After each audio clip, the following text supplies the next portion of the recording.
Payg'ambarimiz alayhisolatu vassalom aytadilarki, kim ilm olish yo'liga tushgan bo'lsa, jannatni yo'liga tushgan bo'ladi deydilar. Ilm egasiga hamma salovat aytadi, hatto suvdagi baliqlar ham deydilar. Ilm talab qilib, ilm o'rganayotgan talab ilmlarni oyog'ini ostiga farishtalar qanotlarini qo'yib turadi hurmatidan. U hali mulla bo'lgani yo'q, olim bo'lgani yo'q. Payg'ambarimiz alayhisolatu vassalom sahobai kiromlar bilan suhbat qurib o'tirgan edilar masjidda. 3 kishi kirib keldi. Qarasa hamma yo'q to'lgan odamlar halqa bo'lib Rasululloh akram alayhisalomni muborak so'zlariga quloq solib ilm o'rganishyapti.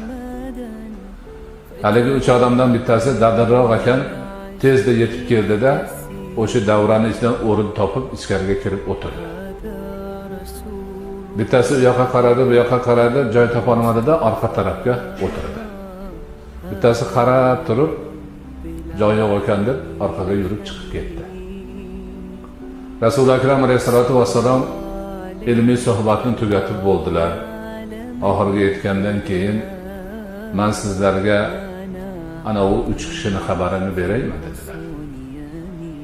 Sahobalar ha, Allohning rasuli ularning xabarini bering dedilar. Ulardan kelib ichkariga kirib o'tirgan, ilmga o'zini urgan edi, Alloh uni qabul qildi, mukofotladi. Bittasi uyalib orqada o'tirib qolgan edi, Alloh ham undan uyaldi. Bittasi o'girilib chiqib ketgan edi, Alloh undan o'zini o'girib oldi. Ana ilmni fazli qanchalik.